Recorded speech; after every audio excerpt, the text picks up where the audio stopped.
नमस्कार, मेरा नाम पीयूष तिवारी है। आज की क्लास में डिस्कस करेंगे कुछ महत्वपूर्ण प्रश्नों को जो आपके आगे आने वाली सभी परीक्षाओं में डेफिनेटली हेल्प करेगी।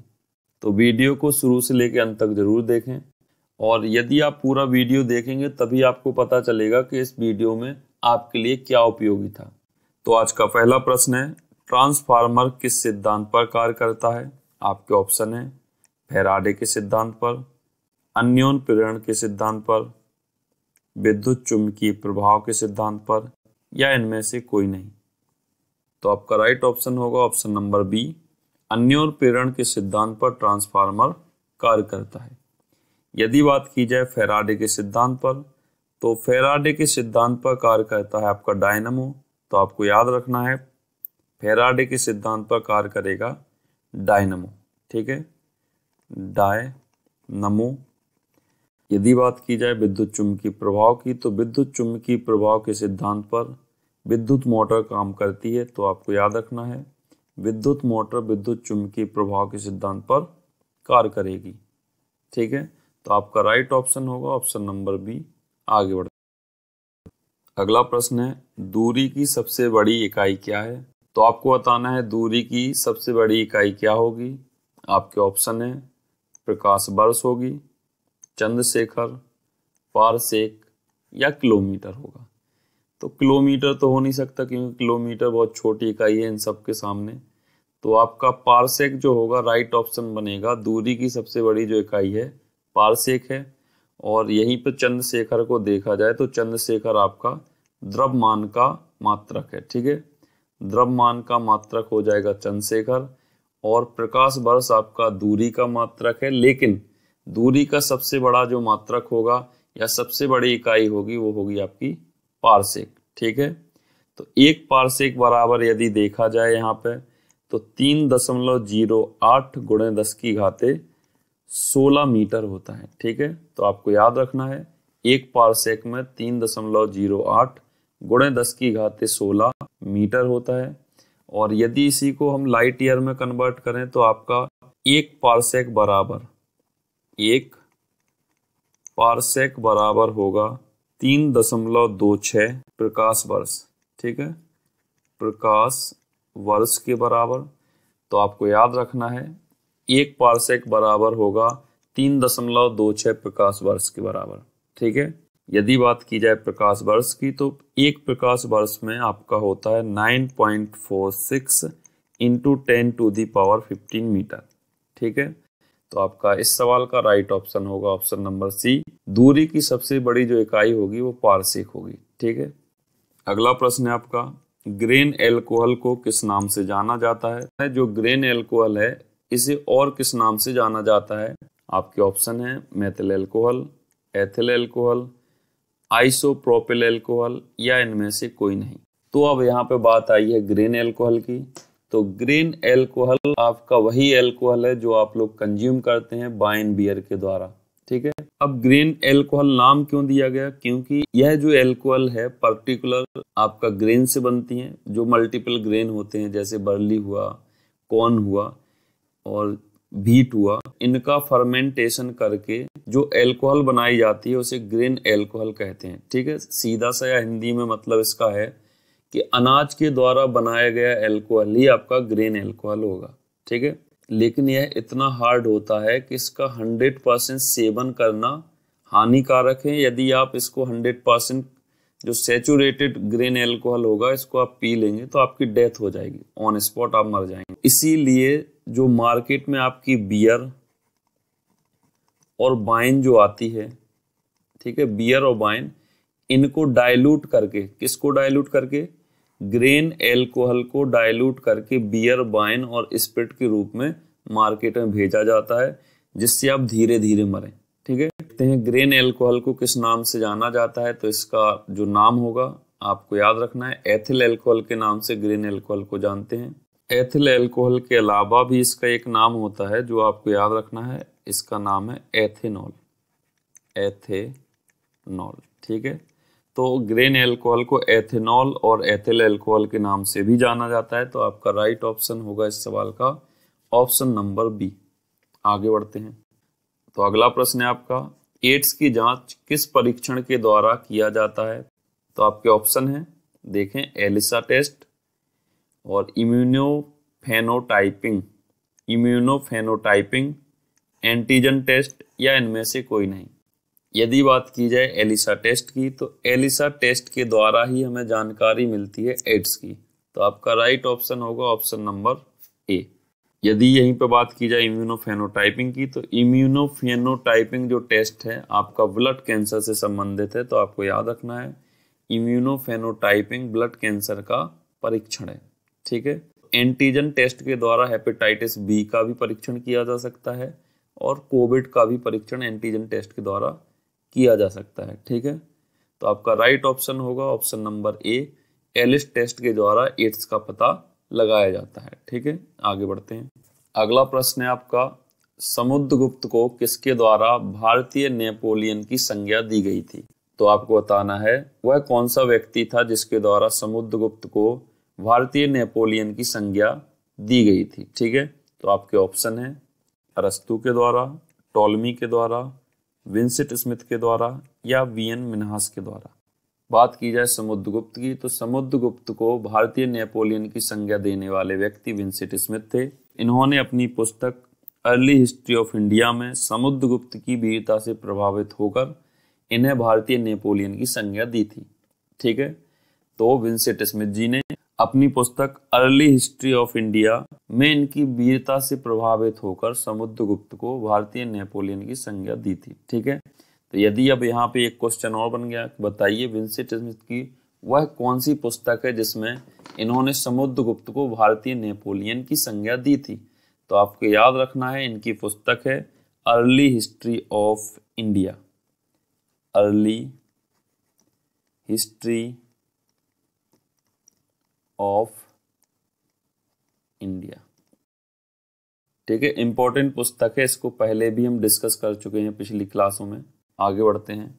अगला प्रश्न है आपका, माइकोलॉजी किसके अध्ययन से संबंधित है? तो आपको बताना है किसका अध्ययन माइकोलॉजी के अंतर्गत किया जाता है। आपके ऑप्शन है शैवालों का अध्ययन, कवक का अध्ययन, मधुमक्खी का अध्ययन, या छिपकलियों का अध्ययन। तो आपको सही विकल्प का चुनाव करना है। बताइए कौन सा विकल्प आपका सही होगा। यदि बात की जाए छिपकलियों के अध्ययन की, तो इसे हर्पेटोलॉजी के अंतर्गत किया जाता है। हर्पेटोलॉजी।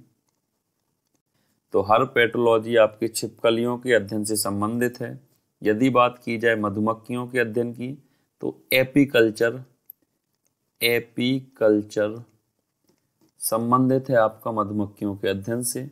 यदि यहीं पे बात की जाए शैवालों के अध्ययन की, तो शैवालों का अध्ययन हम लोग करते हैं फाइकोलॉजी के द्वारा। ठीक है। तो माइकोलॉजी के अंतर्गत कवकों का अध्ययन किया जाता है। तो आपका राइट ऑप्शन होगा ऑप्शन नंबर बी, माइकोलॉजी के अंतर्गत कवकों का अध्ययन किया जाता है। आगे बढ़ते हैं। अगला प्रश्न है, लाल फूल हरे प्रकाश में किस रंग के दिखाई देते हैं? तो आपके ऑप्शन है पीले रंग का दिखाई देगा, नीला दिखाई देगा, काला दिखाई देगा, या बैंगनी। ठीक है। तो आप किसी भी लाल वस्तु को या लाल फूल को हरे प्रकाश में ले जाएंगे तो वह आपको काली प्रतीत होगी। तो आपका राइट ऑप्शन हो जाएगा ऑप्शन नंबर सी। ठीक है, आगे बढ़ते हैं। अगला प्रश्न है, प्रथम भारतीय जिसे ब्रिटिश हाउस ऑफ कॉमन्स के लिए चुना गया था। आपके ऑप्शन है दादा भाई नौरोजी को, नेहरू जी को, जयप्रकाश नारायण को, या लाल बहादुर शास्त्री को। तो आपको बताना है वह व्यक्ति कौन है जिसे ब्रिटेन की संसद के सदस्य के रूप में चुना गया था। आपके ऑप्शन है दादा भाई नौरोजी हैं, नेहरू जी हैं, जयप्रकाश नारायण हैं, या लाल बहादुर शास्त्री हैं। बात की जाए दादा भाई नौरोजी की, तो दादा भाई नौरोजी को 1892 ईस्वी में ब्रिटेन की एक पार्टी थी जिसका नाम लिबरल पार्टी था। इसने अपने संसद सदस्य के रूप में दादा भाई नौरोजी को चुना था। ठीक है। तो लिबरल पार्टी के द्वारा दादा भाई नौरोजी को ब्रिटिश हाउस ऑफ कॉमन्स के लिए चुना गया था। तो दादा भाई नौरोजी को हम द ग्रैंड ओल्ड मैन के नाम से भी जानते हैं, द ग्रांड ओल्ड मैन। ठीक है, तो इनका एक उपनाम था, द ग्रांड ओल्ड मैन के नाम से इन्हें जाना जाता था। तो आपका राइट ऑप्शन होगा ऑप्शन नंबर ए। ठीक है, आगे बढ़ते हैं। अगला प्रश्न है आपका, सिद्धांत शिरोमणि नामक ग्रंथ किसके द्वारा लिखा गया था? तो आपको बताना है सिद्धांत शिरोमणि लिखने वाले व्यक्ति का नाम। आपके ऑप्शन है कालिदास, कलहर, नहीं कल्हड़ होगा, ठीक है, कल्हड़। तो आपका दूसरा ऑप्शन है कल्हड़, धर्मवीर भारती या भास्कराचार्य। तो सिद्धांत शिरोमणि आपके भास्कराचार्य जी के द्वारा लिखा गया था, तो आपका राइट ऑप्शन होगा ऑप्शन नंबर डी। बात की जाए कालिदास जी की, तो कालिदास जी की बहुत महत्वपूर्ण रचनाएं हैं, बहुत सी महत्वपूर्ण रचनाएं हैं, जिनमें से कुछ को हम यहाँ पे डिस्कस करेंगे। जैसे एक है आपकी मालविका अग्निमित्रम, एक है आपकी मालविकाग्निमित्रम। ठीक है, मालविकाग्निमित्रम जो है आपकी कालिदास जी की है, और एक और इनकी है अभिज्ञान शकुंतलम, अभिज्ञान शाकुंतलम। ठीक है, और एक इनकी है रघुवंशम, रघुवंशम। तो आपको इन तीनों को तो बिल्कुल घोंट के रखना है, इनकी रघुवंशम को, अभिज्ञान शकुंतलम को और मालविकाग्निमित्रम को। ठीक है, इसके अलावा भी इनकी एक और रचना है जो आपको याद रखनी होगी, ऋतु संहार, ऋतु संहार। ठीक है, तो आपका राइट ऑप्शन होगा इस सवाल का ऑप्शन नंबर डी। सिद्धांत शिरोमणि नामक जो ग्रंथ है वह भास्कराचार्य जी के द्वारा लिखा गया था। आगे बढ़ते हैं। अगला प्रश्न है आपका, सहायक संधि से संबंधित है। तो आपके ऑप्शन है कॉर्नवालिस, बेलेजली, डलहौजी या कर्जन। यदि बात की जाए कर्जन की, तो 1905 ईस्वी में कर्जन के समय में बंगाल विभाजन हुआ था, बंगाल विभाजन हुआ था। ठीक है, तो बंगाल विभाजन 1905 में कर्जन के समय में हुआ था, ये आपको याद रखना है। यदि बात की जाए डलहौजी की, तो डलहौजी को डॉक्ट्राइन ऑफ लैप्स या हड़प नीति का जनक कहा जाता है। ठीक है, तो हड़प नीति का जो जनक है आपका डलहौजी है। और यहीं पर बात की जाए बेलेजली की, तो बेलेजली सहायक संधि से संबंधित है, तो आपका राइट ऑप्शन होगा ऑप्शन नंबर बी। यहीं पे बात की जाए कॉर्नवालिस की, तो कॉर्नवालिस हैं आपके स्थायी बंदोबस्त से संबंधित। ठीक है, स्थायी बंदोबस्त से संबंधित हैं, बंदोबस्त से संबंधित हैं आपके कॉर्नवालिस। बेलेजली आपका सहायक संधि से संबंधित है। डलहौजी को हड़प नीति का जनक कहा जाता है, या राज्य हड़प नीति का जनक जो माना जाता है डलहौजी को माना जाता है। ठीक है, कर्जन को बंगाल विभाजन का जनक माना जाता है, और बंगाल विभाजन जो हुआ था आपका 1905 में हुआ था। ठीक है, आगे बढ़ते हैं। अगला प्रश्न है, कौमी आवाज नामक समाचार पत्र किसके द्वारा प्रकाशित किया जाता था? आपके ऑप्शन है नेहरू जी के द्वारा, अबुल कलाम आजाद के द्वारा, मोतीलाल नेहरू के द्वारा या एनी बेसेंट के द्वारा। तो बताना है कौमी आवाज जो समाचार पत्र है इसका प्रकाशन कौन करते थे। यदि बात की जाए आपकी एनी बेसेंट की, तो एनी बेसेंट के द्वारा कॉमन व्हील नामक पत्रिका जारी की जाती थी। ठीक है, तो कॉमन व्हील जो है, कॉमन व्हील नामक जो पुस्तक थी या पत्रिका थी वो एनी बेसेंट के द्वारा प्रकाशित की जाती थी। ठीक है, तो यहाँ पे बात की जाए मोतीलाल नेहरू की, तो मोतीलाल नेहरू के द्वारा इंडिपेंडेंट नामक समाचार पत्र का प्रकाशन किया जाता था। बात की जाए अबुल कलाम आजाद की, तो अबुल कलाम आजाद के द्वारा अल हिलाल नामक जो समाचार पत्र था इसका प्रकाशन किया जाता था। तो आपका राइट ऑप्शन होगा ऑप्शन नंबर ए। नेहरू के द्वारा कौमी आवाज नामक समाचार पत्र का प्रकाशन किया जाता था। नेहरू और रफ़ी अहमद के द्वारा, रफ़ी अहमद, ठीक है, तो आपको याद रखना है कौमी आवाज नामक जो समाचार पत्र था वह नेहरू और रफ़ी अहमद के द्वारा प्रकाशित किया जाता था।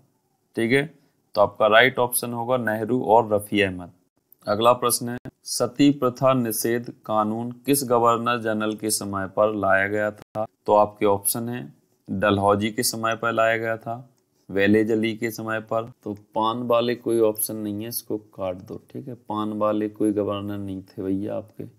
ठीक है, आपके ऑप्शन है डलहौजी, वेलेजली और है आपके विलियम बेंटिक। ठीक है, यदि बात की जाए डलहौजी की तो डलहौजी को तो आप जानते ही हैं, हड़प नीति का जनक था ये। और बात की जाए वेलेजली की तो वेलेजली जो था आपका सहायक संधि का जनक था। ठीक है, तो सहायक संधि के जनक के रूप में वेलेजली को याद रखा जाएगा और हड़प नीति का जनक जो था आपका डलहौजी था। तो जो आपका सती प्रथा निषेध कानून आया था विलियम बेंटिक के समय में आया था, तो राइट ऑप्शन हो जाएगा ऑप्शन नंबर डी। देखते हैं किस वायसराय के समय में राजधानी कोलकाता से दिल्ली स्थानांतरित की गई थी?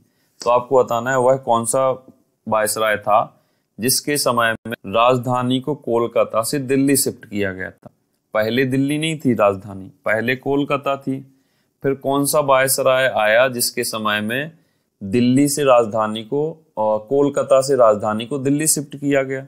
तो आपके ऑप्शन होंगे वारेन हेस्टिंग के समय, लिनलिथगो के समय, हॉर्डिंग द्वितीय के समय, या इनमें से कोई नहीं। यदि बात की जाए लिनलिथगो की तो 1942 में भारत छोड़ो आंदोलन इन्हीं के समय में हुआ था। तो आपको याद रखना है लिनलिथगो वायसराय के समय पे ही 1942 में भारत छोड़ो आंदोलन प्रारंभ हुआ था। ठीक है, तो आपका राइट ऑप्शन होगा ऑप्शन नंबर सी, हॉर्डिंग द्वितीय के समय में आपका राजधानी कोलकाता से दिल्ली शिफ्ट की गई थी। ठीक है, अगला प्रश्न है आपका भारतीय राष्ट्रीय कांग्रेस के पहले अधिवेशन की अध्यक्षता किसके द्वारा की गई थी? तो आपको बताना है जो भारतीय राष्ट्रीय कांग्रेस था इसका जो पहला अधिवेशन हुआ था इसकी अध्यक्षता करने वाले व्यक्ति कौन थे? आपके ऑप्शन है सरोजनी नायडू के द्वारा, गांधी जी के द्वारा, जवाहरलाल नेहरू के द्वारा, या व्योमेश चंद्र बनर्जी के द्वारा। तो यदि बात की जाए सरोजनी नायडू की तो सरोजनी नायडू के द्वारा 1925 ईस्वी में कानपुर अधिवेशन की अध्यक्षता की गई थी। ठीक है, गांधी जी को देखा जाए तो गांधी जी ने भी आपके 1924 ईस्वी में बेलग्राम अधिवेशन की अध्यक्षता की थी। ठीक है, बेलगांव अधिवेशन की अध्यक्षता करने वाले व्यक्ति गांधी जी थे। और बात की जाए जवाहरलाल नेहरू की तो इन्होंने 1929 ईस्वी में लाहौर अधिवेशन की अध्यक्षता की थी। लाहौर अधिवेशन की अध्यक्षता की थी जिसमें पूर्ण स्वराज की मांग को उठाया गया था। ठीक है, तो आपका राइट ऑप्शन है ऑप्शन नंबर डी, व्योमेश चंद्र बनर्जी के द्वारा भारतीय राष्ट्रीय कांग्रेस के पहले अधिवेशन की अध्यक्षता की गई थी जिसके महासचिव थे ए.ओ. ह्यूम। ए.ओ. ह्यूम। ठीक है, आगे बढ़ते हैं। अगला प्रश्न है आपका विजय विश्व तिरंगा प्यारा नामक गीत किसके द्वारा लिखा गया है? आपने भी इस गीत को गाया होगा जब आप स्कूल में होंगे। तो आपको बताना है विजय विश्व तिरंगा प्यारा नामक गीत जो लिखा गया है वो किसके द्वारा लिखा गया है? तो आपके ऑप्शन है श्यामलाल गुप्त के द्वारा, गुप्ता नहीं गुप्त है। ठीक है, तो श्यामलाल गुप्त के द्वारा, गोपाल कृष्ण गोखले के द्वारा, दो बार हो गए श्यामलाल गुप्त, तो यहाँ पे गुप्ता ही रहने दो। ठीक है, तो ये गुप्ता होगा और ये हैं आपके श्यामलाल गुप्त। तो आपका लास्ट ऑप्शन है बंकिम चंद्र चटर्जी। ठीक है, तो विजय विश्व तिरंगा प्यारा नामक गीत लिखने वाले जो व्यक्ति थे श्यामलाल गुप्त थे, गुप्ता नहीं थे। ठीक है, तो आपको याद रखना है श्यामलाल गुप्त के द्वारा विजय विश्व तिरंगा प्यारा नामक गीत लिखा गया था। ठीक है, आगे बढ़ते हैं। अगला प्रश्न है आपका प्रवासी भारतीय दिवस कब मनाया जाता है? आपके ऑप्शन है 1 मई को, 10 जनवरी को, 9 जनवरी को, या 11 जनवरी को। तो यहाँ पे बात की जाए 1 मई की तो 1 मई को मजदूर दिवस के रूप में मनाया जाता है, मजदूर दिवस के रूप में मनाया जाता है 1 मई को। बात की जाए 10 जनवरी की तो 10 जनवरी को विश्व हिंदी दिवस के रूप में मनाते हैं, विश्व हिंदी दिवस।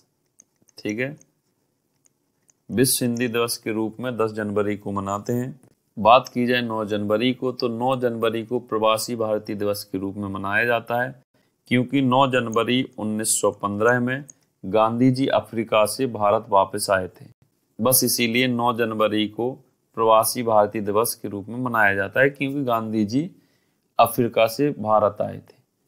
ठीक है ना। अगला प्रश्न है आपका, कैबिनेट मिशन भारत कब आया था? आपके ऑप्शन है 1945 में, 1946 में, 1947 में या 1948 में। तो आपका राइट ऑप्शन होगा ऑप्शन नंबर बी, 1946 में कैबिनेट मिशन भारत आया था। कैबिनेट मिशन के साथ 3 सदस्य भारत आए थे, जिनमें से एक का नाम पैथिक लॉरेंस था, एक का नाम क्रिस्प, और एक का नाम था आपका एवी एलेक्जेंडर। ठीक है। तो आपको याद रखना है, कैबिनेट मिशन के साथ पैथिक लॉरेंस, क्रिस्प और एवी एलेक्जेंडर भारत आए थे। ठीक है। तो आपका राइट ऑप्शन होगा ऑप्शन नंबर बी, 1946। आगे बढ़ते हैं। अगला प्रश्न है आपका, किस अनुच्छेद में सुप्रीम कोर्ट के बारे में वर्णन किया गया है? तो आपको बताना है किस अनुच्छेद के अंतर्गत सुप्रीम कोर्ट के बारे में बताया गया है। आपके ऑप्शन है अनुच्छेद 124 में, अनुच्छेद 214 में, अनुच्छेद 108 में या अनुच्छेद 32 में। बात की जाए अनुच्छेद 32 की, तो अनुच्छेद 32 आपका संवैधानिक उपचार से संबंधित है। संवैधानिक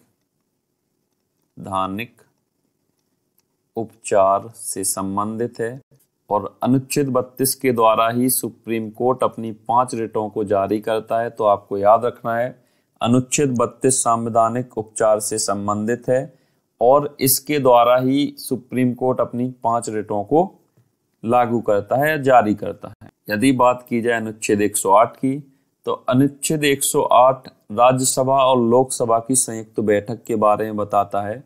तो आपको याद रखना है, अनुच्छेद 108 संयुक्त बैठक से संबंधित है।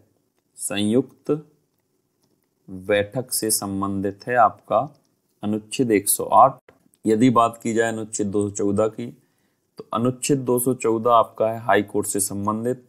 हाई कोर्ट से संबंधित है अनुच्छेद 214। और आपकी बात की जाए सुप्रीम कोर्ट की, तो आपका सुप्रीम कोर्ट से संबंधित है अनुच्छेद 124। तो आपका राइट ऑप्शन होगा ऑप्शन नंबर ए। आगे बढ़ते हैं।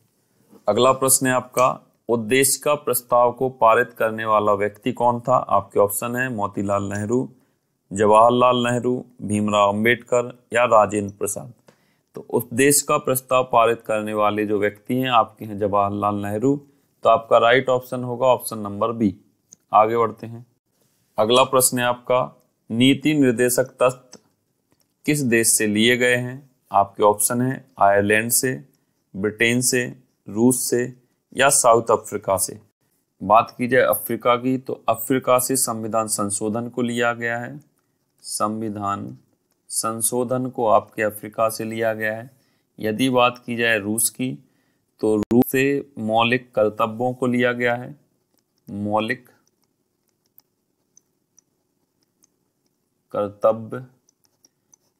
कर्तव्यों को लिया गया है रूस से। यदि ब्रिटेन की बात की जाए, तो ब्रिटेन से आपका एकल नागरिकता और संसदात्मक जो प्रणाली है वो ब्रिटेन से ली गई है। ठीक है। तो राइट ऑप्शन होगा ऑप्शन नंबर ए, नीति निर्देशक तत्वों को आयरलैंड से लिया गया है।